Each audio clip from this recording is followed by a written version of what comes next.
Twala is empowering businesses towards digital transformation with legally binding and secure digital signatures powered by blockchain smart contracts.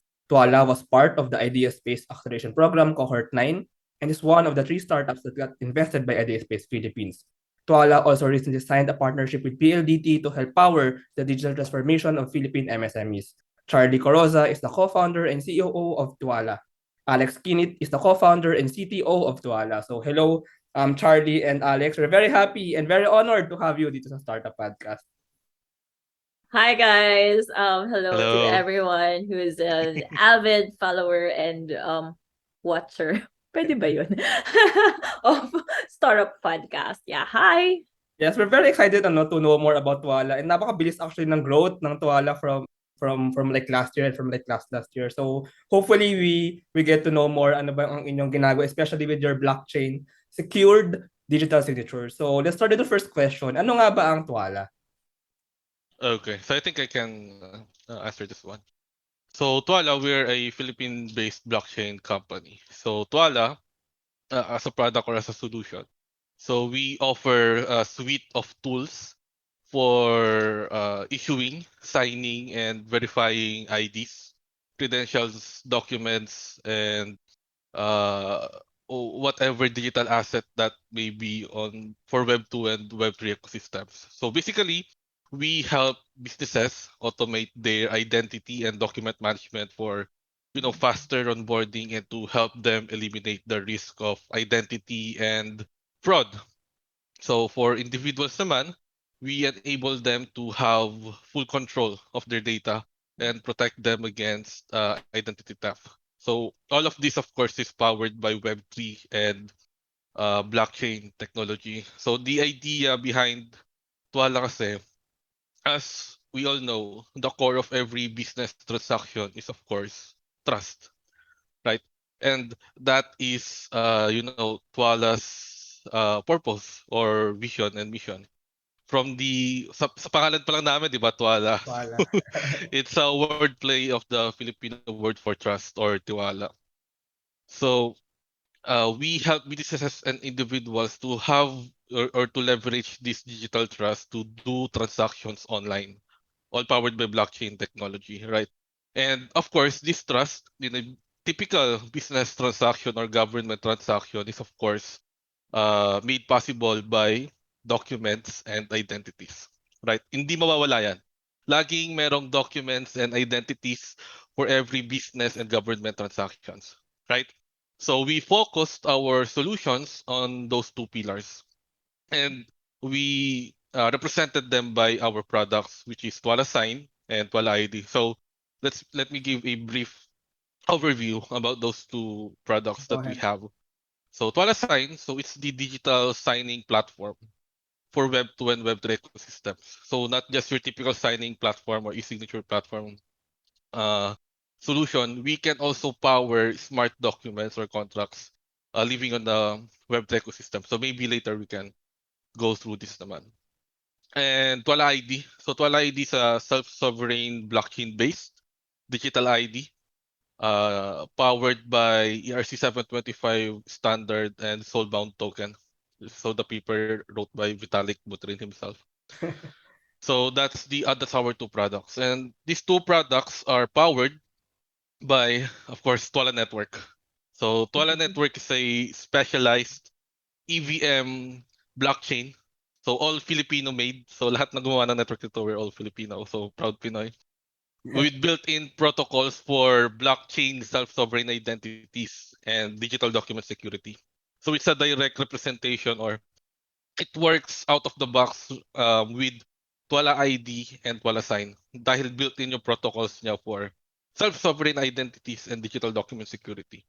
And so that we can help connect Web 2 and Web 3 ecosystems. Yeah, it's really interesting no to hear like that Twala is like a suite of tools to help any business or basically any individual to transition kumbaga to the future of work, maybe like because in the future lahat na tayo maybe in the digital world, in the digital space, and then yung trust kasi physically mas madali bumuo ng trust kasi you can see the person, you can handshake, you can write contracts, pero in the digital parang iba yung parang iba yung dating, 'di ba? So parang we need to we need to find a way to build trust in the digital space. I think yun din yung parang main value na gustong gawin ni Twala. Pero I want to ask din muna, no, ano nga bang blockchain? Kasi right now it's like a trendy word, blockchain, ang daming blockchain.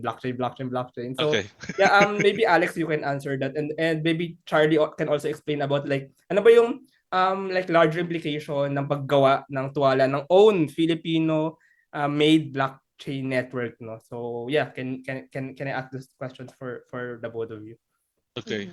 So let's try answering yung blockchain question first, and I'll try my best to answer it in layman's term without, or less jargons.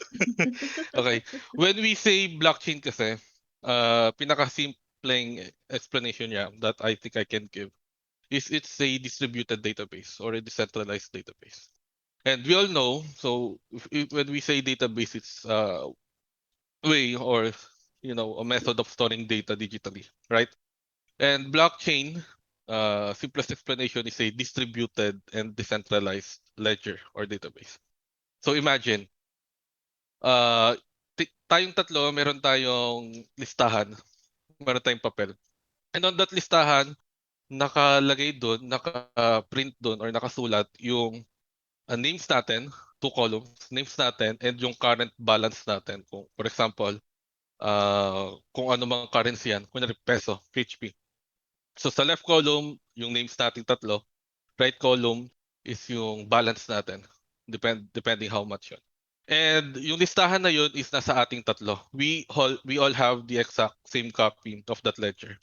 And for example, I had a transaction with Charlie and kailangan ko siyang bayaran ng 1 peso from my balance. So ang gagawin natin, I will update the ledger, -1 sa account ko and +1 sa Charlie doon sa listahan.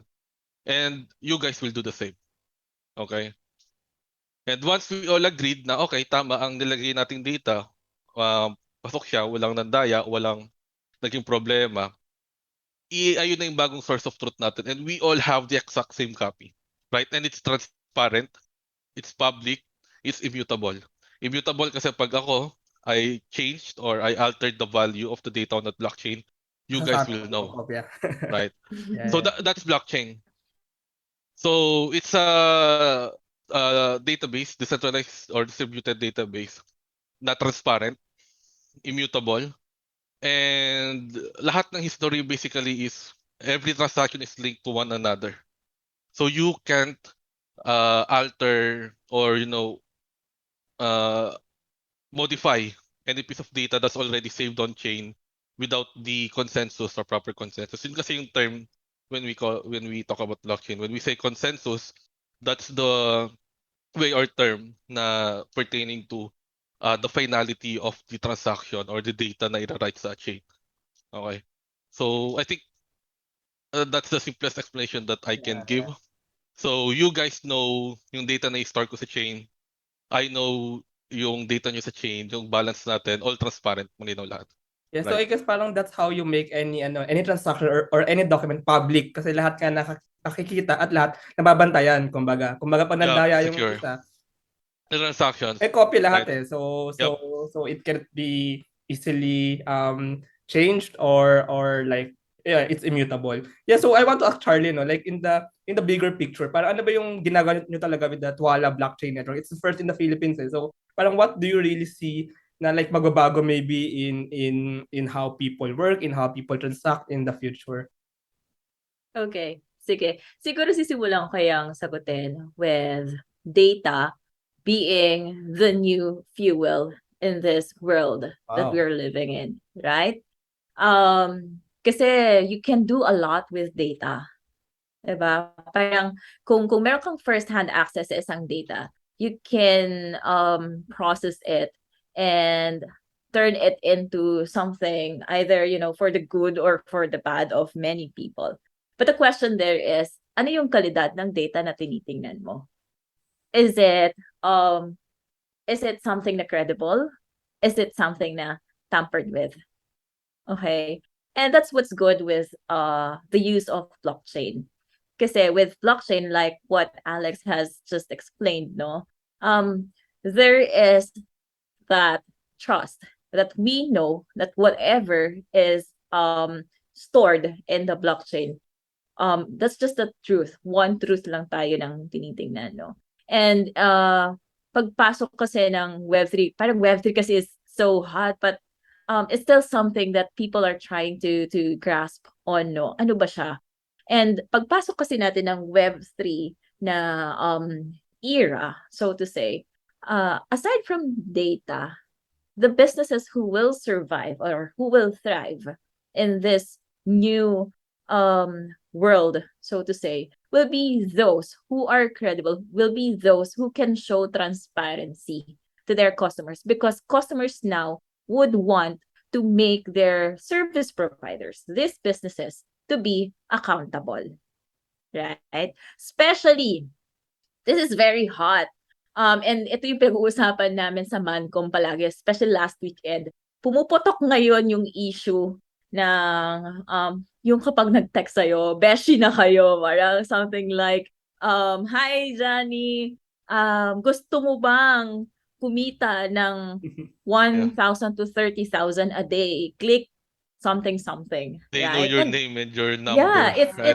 it's alarming. It's alarming na you lose control of these things, and somehow parang if they know your name and they know your mobile, it parang ang hirap isipin na ano bang alam nila about you. 'Di ba? Kasi dati yung stalking powers hanggang Facebook lang ganyan, pero hindi dun sa point na yun, kasi you can't help but think that maybe they will also have access to your financial information, right? So, hindi mo alam ngayon sino sa mga providers ko ang source ng leak, right? And sabi nga, 'di ba, ang core ng business is trust. How can I trust you that if I apply, or if I engage with you and I entrust you with my personal details, you'll be able to really take care of it, and you will just use it for the purpose na we have agreed on. Anyway, that's what is stated sa NPC, sa data privacy law, right? Now, let's go to your question. What is Twala doing? Why are we throwing the blockchain? Because we have already received na, you're just geeks, you're just throwing in blockchain there. You're just another digital signing platform, whatever. Hindi eh. Kasi by using the blockchain technology, again, which enforces na that ano ba, capability, okay, to be transparent and for everything to be accounted for, right? That no matter how long or how many years have passed, we can still validate the veracity, the integrity, not just of your documents, but also of your identity. That really matters in business, right? I can't just trust on you kasi friends tayo, 'di ba? Pagdating sa korte, nagkaroon tayo ng problema with an engagement. Yes, I can have witnesses, but who knows? This witness might just witness for me because may utang na loob siya sa akin. 'Di ba? And that's what's good with what Twala is doing. Because with Twala's technology, we are using the zero knowledge proof technology, wherein you won't need us, you won't need anyone para magsabi na yung hawak mo is really the one and the same document that you have signed, no matter what, if it's 10, 20, 50 years ago. Alam mo yun? So yun siya. And now, you will ask, meron na kayong digital signing platform, meron na kayong digital ID, and you already have a blockchain that you're using. Hindi lang kayo nag-throw ng blockchain. Are you crazy? Why did you even create a blockchain? Right? Simple. Because I believe that the solution that we have created is not just, something that can help businesses because we are in a regulated tech space. Okay. Ultimately, sino ba ang gagamit na or makikinabang with this transparency, with this ease of validity and long-term validation? It's the government, right? And if it is the government that we have to cater to, syempre, it will make the benefits more accessible to most people. Yes, we may be living in a third or in a developing country, rather, politically incorrect, in a developing country. Pero I think we have developed, I believe that we have developed a technology wherein pwede nating iparanas sa mga Pilipino yung benefit of having, yung totoong ease of doing business. And by using blockchain or by creating the blockchain, we have developed a way wherein nami-minimize namin not just the cost, of using blockchain technology. Because that is one issue, when you work with blockchain technology, meron siyang laging accompanying cost when you Always. anchor, ganyan. And it's something na kailangan mahawakan mo. Otherwise, hindi magsusurvive yung business mo. Because it fluctuates, right? Paano kung naubos yung, for instance, for us, it's Ether. Tapos nagkataon na mataas yung Ether. So wala, dedo ka na, diba? So that's how we have planned for it because we want to really support the entities who will use us. We want to make it sustainable. So we have developed a technology na hindi lang siya mas magiging mas mumura siya in the long term, but also it lessens the carbon footprint. Si Alex na bahalang magpaliwanag kung bakit namin na-minimize yun. Yeah. Masyado na siyang tech for my Okay. for my Actually, level. Yeah. Actually nagulat ako, no? Kasi introduction ko sa inyo is Twala is utilizing this blockchain digital signatures. Pero napakalaki pala ng implication nito kasi lalo na with the digital identities. Kasi like right now, Philippines is one of the few countries, I think in Asia, na wala pang national ID. Pero I think, kasi ang isang issue sa national ID, parang baka may breach of data privacy, ganyan, kasi bibigay mo yung data mo sa sa some handler, some whatever agency, whatever Data institution. processors, yeah. So maybe yung kumbaga yung with the blockchain Twala network and with Twala itself, parang mas magkaroon tayong trust kung saan ba napupunta yung data natin at sino ba yung may hawak ng data natin. And in the end, tayong lahat nga with the network yung actually may hawak ng data natin. Is that right?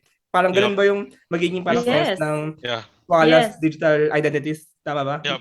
Yeah, mismo. Yes. Okay, so let me Yes. expound dun sa why use blockchain, right? So like Charlie mentioned, we've experienced a lot of questions na why do you guys use blockchain? So parang trino lang daw namin something jargon to make ourselves relevant. Cool, the cool kids in the block. Yeah. But no. So first we developed our own blockchain network. So the first iteration of Twala network. First to solve one prevailing problem on permissionless blockchain networks. Unang-una, transaction fee. Right? Like what Charlie mentioned, transaction fees on these public mainnets are very volatile. Diba? So they can move up or down prices, by seconds or by minutes. So it's very difficult to calculate or plan your cost or save cost or whatever business side na you need to plan out, right? So it's very very difficult to do business on these generic purpose blockchains. Second is network congestions. The problem with generic purpose blockchains is they're generic. So you can do or you can deploy many different kinds of dApps, decentralized applications on chain, right? And these dApps can cause network congestions depende dun sa kung gaano sila ginagamit, Yeah. right? And affected lahat since they are all on the same blockchain network, diba? So affected lahat. And that network congestion directly affects the transaction fees pala. Yeah. And of course, the transaction speed. Going to my third point, transaction speed. Yung transaction speed ng other mainnets out there is nagte-take ng 10 seconds pataas. So the problem with that is paano kapag you are processing like 1,000,000 IDs or 1,000 IDs, right? So compute nyo na lang kung gaano katagal abutin. So it's very problematic, right? I think last point na I think I can give the very ito talaga yung parang pinaka final namin final point namin why we decided. The problem with these networks, they are permissionless. Meaning, everyone that transacts on the blockchain is anonymous, right? Ang alam mo lang sa kanila is their wallet address. You don't really know their name. You don't really know who that someone is controlling the private key of the transaction. And we can't do business with that. Diba? You can't do business with someone you don't know or hindi KYC or hindi processed, hindi regulated, right? That's the problem why we can't adopt blockchain directly into our business and government transactions. So what we did, we developed a specialized chain. So EVM based pa din siya. When we say EVM based, so it's a Ethereum virtual machine. I have a Meaning short question, sorry. So you okay, still sure. use Ether when you transact when you do the operations in the blockchain network, Okay. or do you use So your own token ba? so we have our own coin and our own token inside the network. When we say Ether kasi, you can also use that term as a denomination inside the network, similar with Wei, etc. So what we did is we created or forked our own sidechain based from the EVM platform using Guest Go Ethereum. But we modified or yun nga, in-specialized namin siya for specific use cases. Specifically, identities and documents. So yung mga generic purpose blockchains like Ethereum, they're focused on NFTs, right, etc. Okay. Cryptocurrencies, right? So we are positioning Twala Network as the blockchain for digital documents and digital security. So we're not focused on NFTs. We are not focused on cryptocurrencies, trading, etc. No. Twala Network, we are positioning our network to be the blockchain for verifying documents, securing digital identities, issuing credentials, Yes. etc. Right? So we want everyone to know that yung blockchain is not just for trading, not just for buying coins, token, NFTs, etc. Diba? So blockchains can actually be used in the real life government and business use cases and transactions day to day. Yeah. So this Twala network, we made it we call it decentralized or distributed trust because we used a different consensus protocol entirely. The other blockchain networks use either proof of work and proof of stake, right? Yun pala, just this morning, nag-merge din Ethereum Ethereum, yeah. to use POS consensus protocols, a very historical event. Actually, nanonood ako nung live stream no. Akala mo nanonood ng boxing yung mga programmer no pagka-merge ligawan sila. Lang, share lang.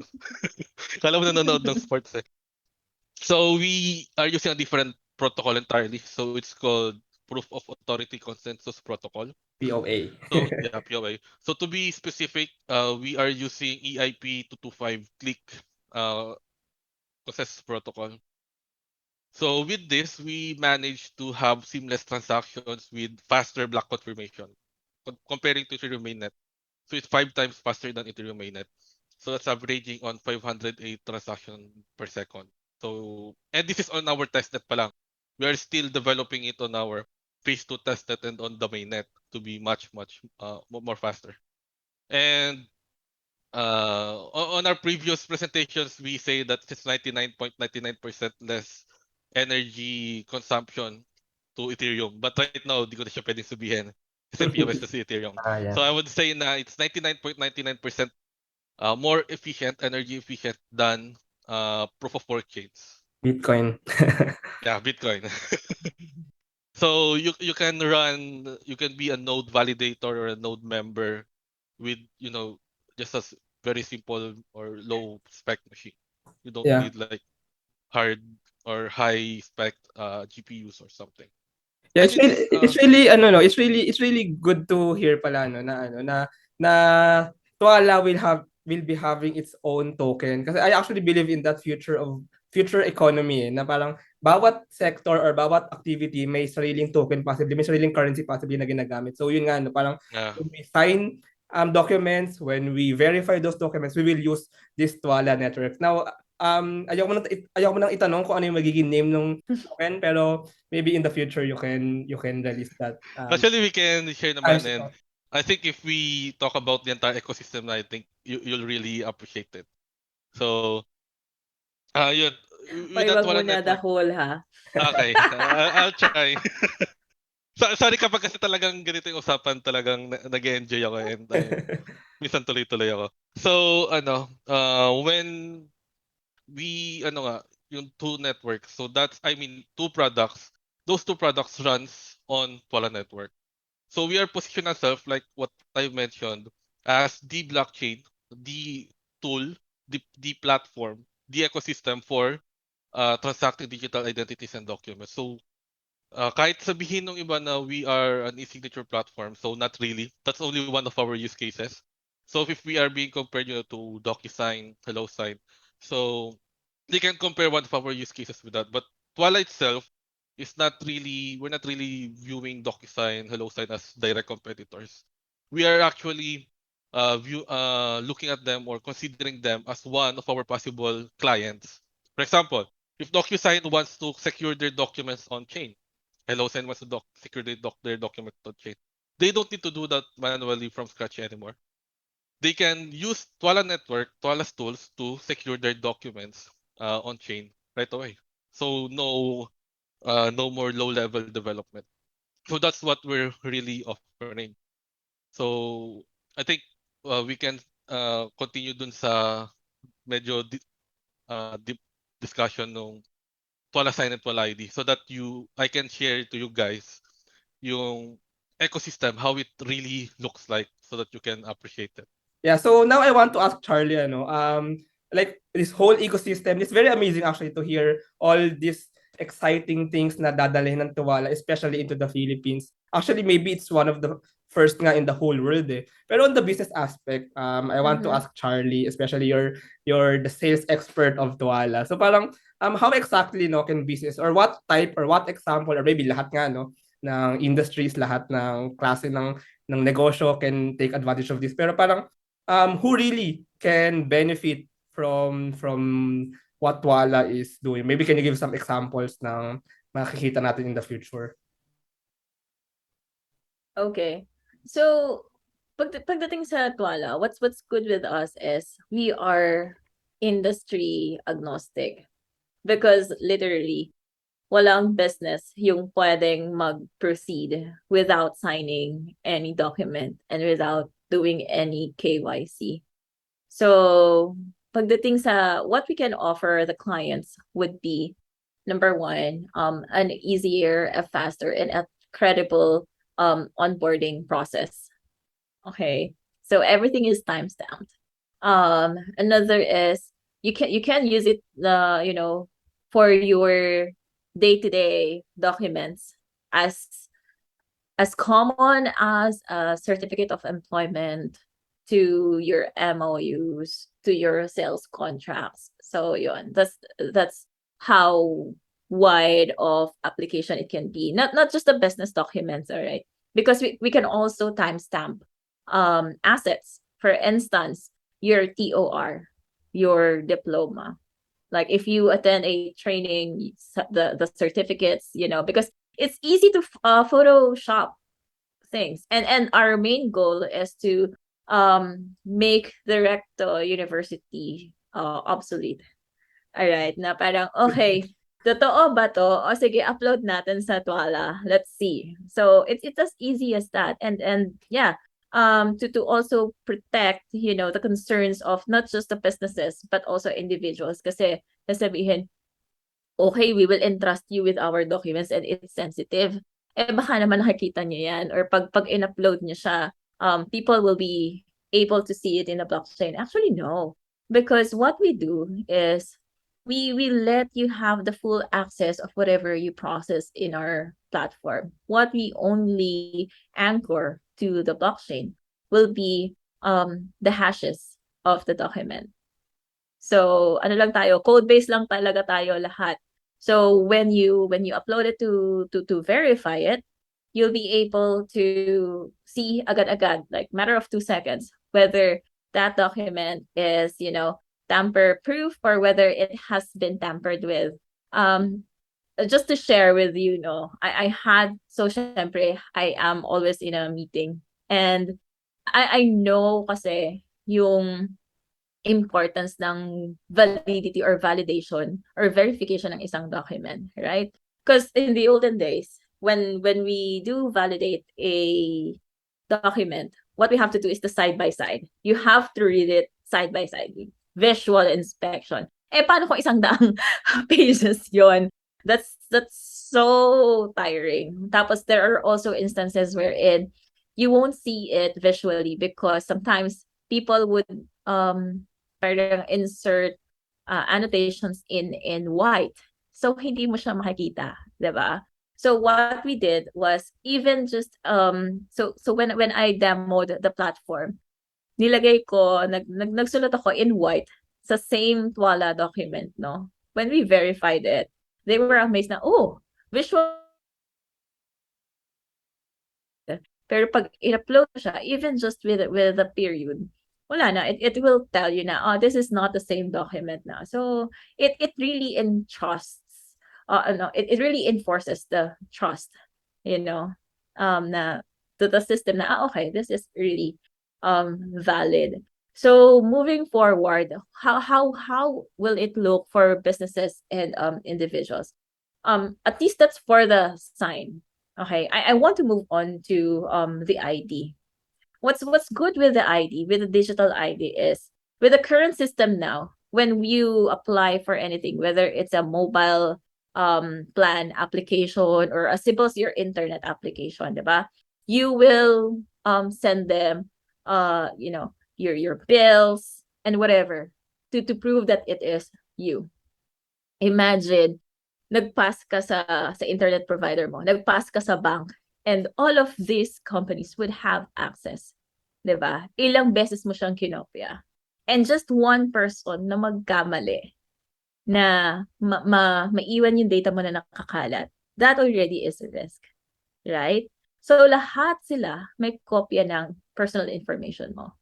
Now, what we're trying to do with the digital ID is we're giving back that power to the information owner, to you as an individual, to fully control kung paano mo i-share yung personal information mo, kung kanino mo siya i-share, right? Hindi na siya yung pag-check mo ng terms and agreement, bahala na si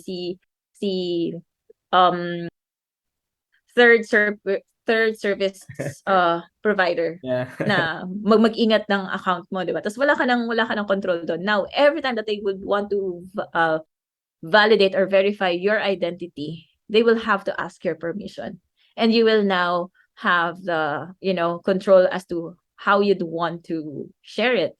And what's good with that is these companies can actually profit from your data, right? And you won't have control over it. Now, what we're doing, we're giving the power for the users, not just to freely control their information, but also to earn from it. Every time that someone tries to validate or verify your identity, you earn from it. So we're giving that control to you. So that's now, one of the use cases ng Twala Coin. Yeah, actually amazing kasi parang now parang pinapadahan pa yung data natin 'di ba, ng mga kung ano-anong kumpanya na I don't want to say pero now since we have control, maybe pag gusto nating ibigay yung data natin, babayaran na tayo, 'di ba? Ibebenta ko yung data ko, kumbaga, 'di ba? Is that right? Yeah. That's the beauty of self-sovereign identities. Amazing. Actually, it's turning out na hindi lang napaka-intricate. Kumbaga, napakalaki pala talaga ng gusto nyong gawin sa Twala. I thought it's just like those blockchain digital signing, pero wow, it's very it's actually this is just like the tip of the iceberg. Oh, it's not the whole ecosystem yet. Yep. We're just addressing the core of the business first. And once we're Yeah. done, and then, Actually, So to be honest ka, parang this is the first, I think, sa buong mundo na naririnig ko na ganitong klaseng economy and ganitong klaseng pag-combine ng use cases. I'm not sure, pero I'm Mhm. really proud of what Twala is doing. So mabuhay ang Twala being a Filipino, being a purely Filipino owned and built company. Yeah, so Shout out kay Jeff. Hi, Jeff. shout out kay Jeffrey Ray, CEO, and Sabay ganun eh. yeah, speaking of Jeff, no, actually I wanted to have Jeff nga sana on this episode, pero apparently may sakit siya ngayon. Okay lang I'm masabihin yun. sorry. Um, We're really sorry. We let's tried. let's go na no sa backstories ng Twala. I'm really interested to know about this. So kaninong brainchild ba talaga ang Twala, and maybe paano nga ba nabuo ang team? Paano ba kayo nagsama-sama yung different talents, different Filipino skills? So can you just share some siguro umpisahan stories ko. behind this? Yeah. Okay. So we started Twala back 2018, 2019. So it's really a very early space for Filipino blockchain companies back then. Sobrang ibang-iba niya kung ano yung meron tayo ngayon. Back then, when you say blockchain, no one really knows what blockchain is. Talagang ang hirap mag-explain how blockchain benefits our specific solution or use case. And when we say brainchild, brainchild, I think it's more complicated than that. Kasi Twala back then really, back 2018, 2019 is very different on what Twala is right now. Mm. So initial design ni Twala talaga noon is just simply hash the document, get the document's fingerprint and save it on chain, and that's it. But right now we really evolved into this entire ecosystem of identities, documents, institutions, businesses, governments working together on a blockchain network without the threat of any central authority, sharing and verifying data on chain without any central authority or something. So it's really different now. But okay, for the sake of history ng Tuala, back then it was only me, Sir Jeff, and Edil. So shout out din kay Edil.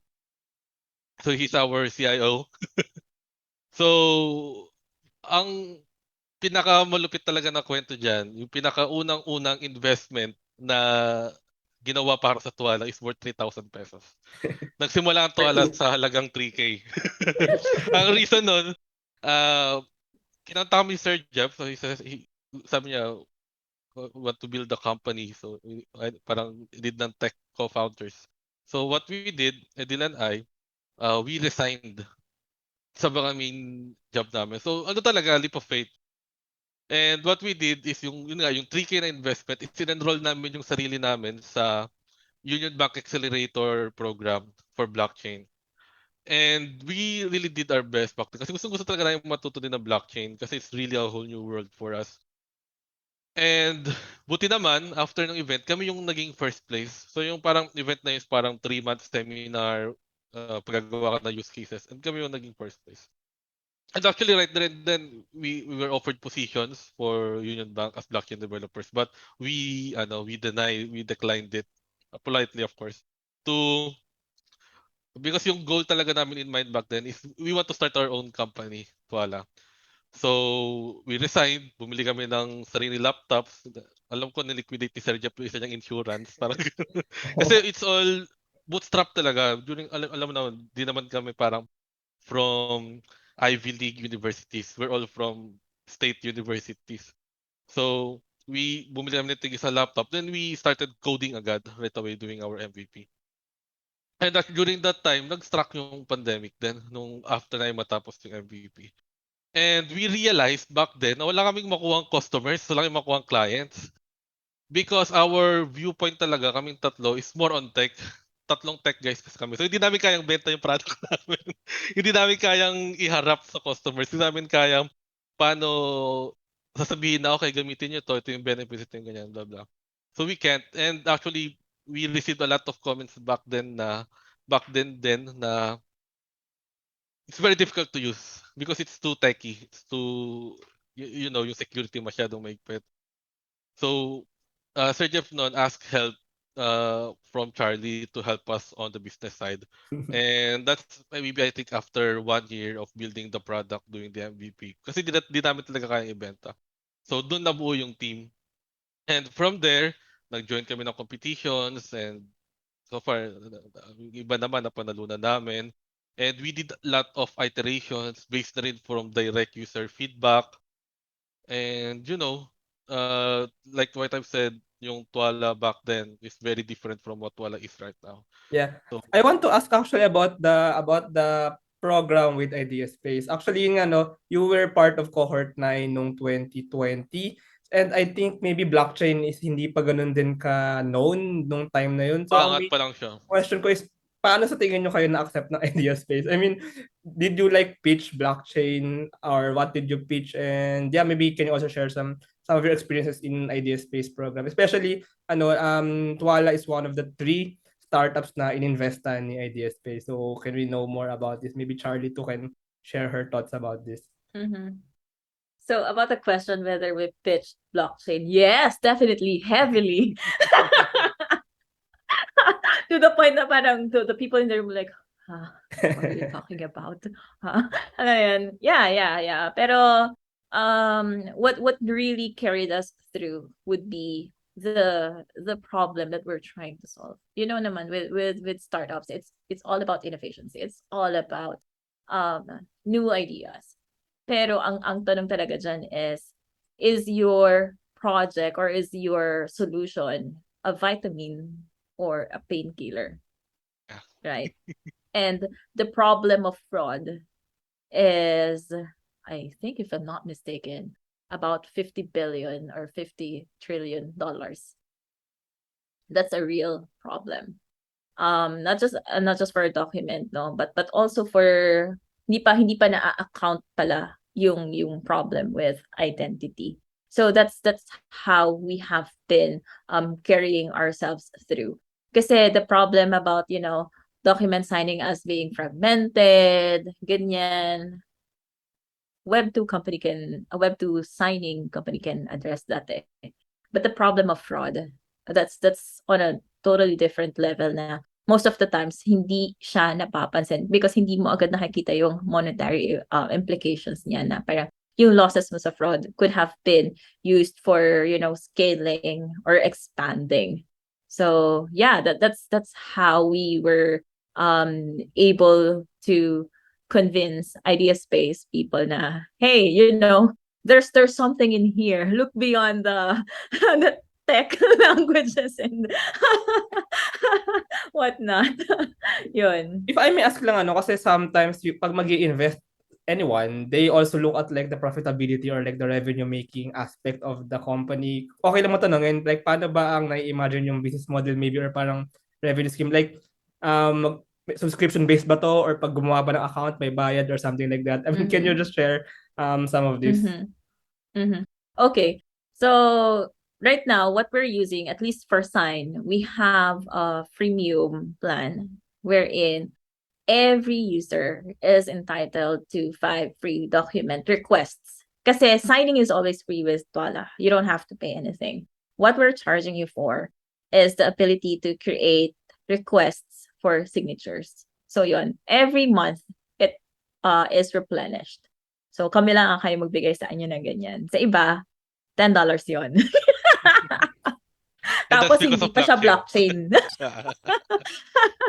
So yun. And then for all the others, so we also recognize that there will be like freelancers ganyan or for micro businesses. So we have $15 per month na subscription.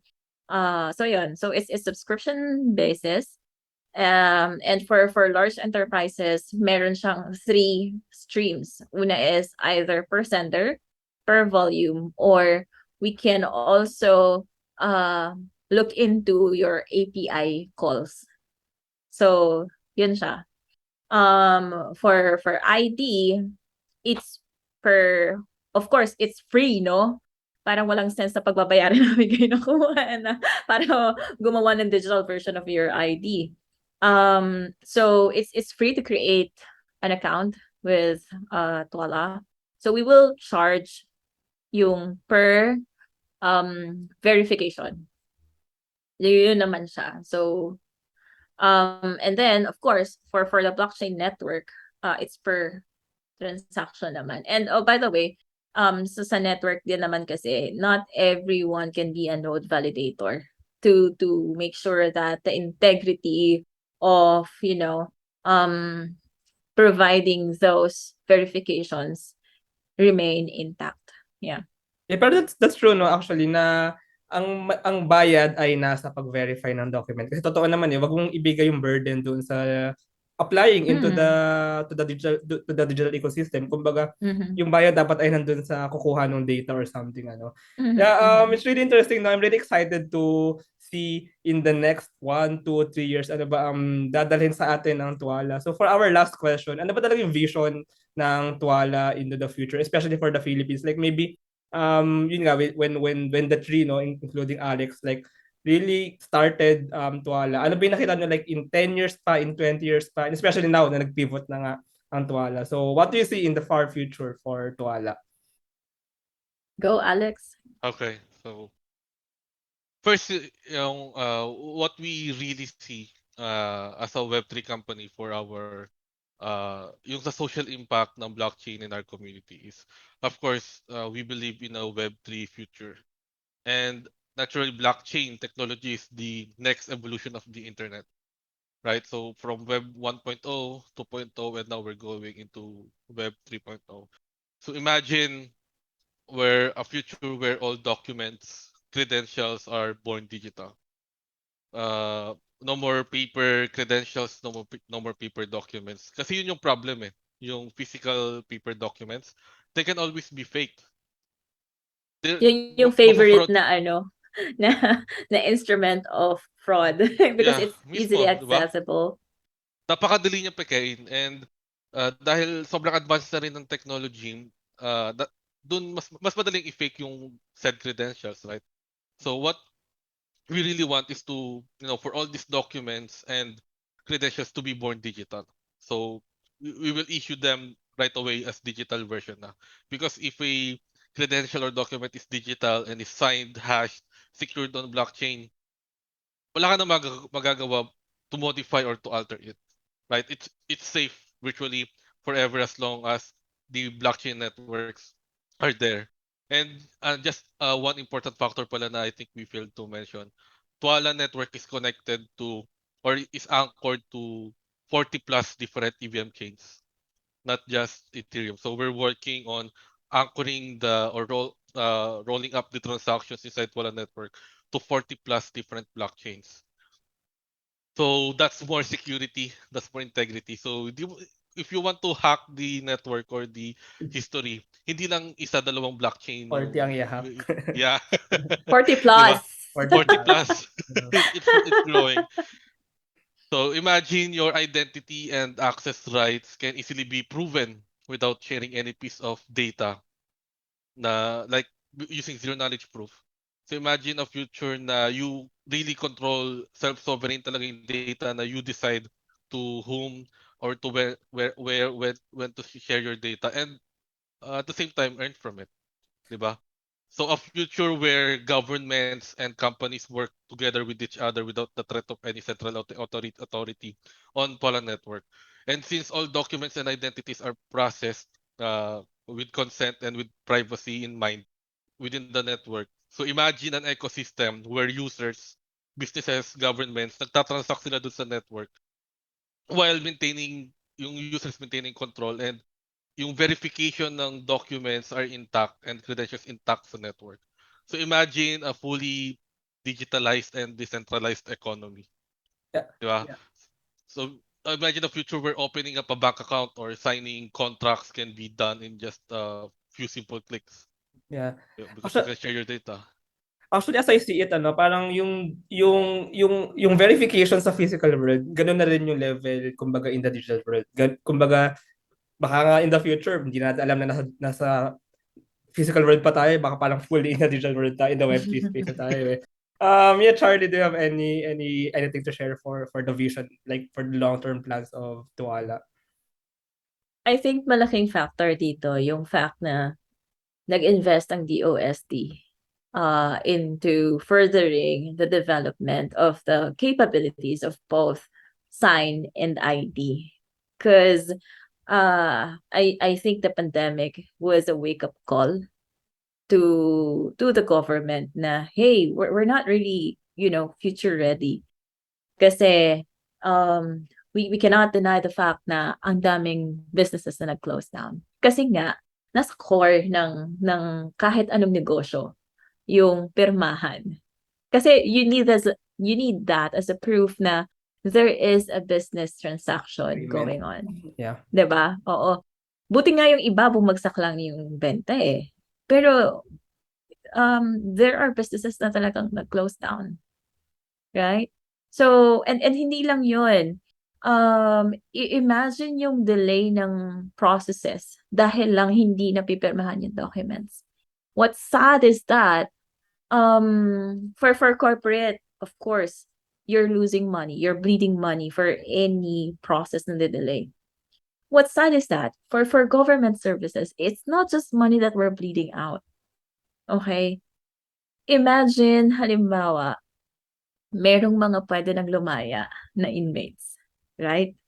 Hindi sila makalaya because, Napakarami yan actually. Yeah, napakarami diba? cases. Diba? Diba? Hindi lang yun. For instance, yung insurance claims, hindi mo siya ma-claim because hindi lahat papirmahan. Tambak siya. Because hindi makapasok sa opisina ang mga tao, and we can't blame them because it's also, a health precaution. Right? So I think the fact that DOST and the government is now strongly pushing for digitization of the processes is a strong signal na, hey, we're ready to go digital. We're actually doing something to make our economies not just sustainable but stronger. And I think we can do this na I'm hopeful then na not just for Twala but for the entire Philippines. This is not quite related to your question kasi Go ahead. imagine the whole technology of the global technology, people behind it are Pinoy developers, right? So I think it's time for us to actually be known for innovations like this because we have brilliant minds, no? So yun, the future I think is that more and more innovative startups would grow, yeah, and go into this digital world. Yeah. So yun, and I just hope that our countrymen will also be more open to supporting our own technology so that more and more innovative ideas will be born. Yun siya. Yeah. Yeah. Actually, I have to say, that the what Twala is building is actually a very, very, very big project. Probably larger than most of the cryptocurrency projects, crypto projects na pwede natin bilihin actually like online. No? I mean, tsaka kumbaga it's really a use case na magagamit ng mga tao. Maybe first in the Philippines but maybe later in the whole world. And especially I really like what you said, no, Charlie, na this is really a Filipino owned and built company. So it's And time built na for Pinoys. yes. So it's time na malaman ng buong mundo na Filipinos are innovators.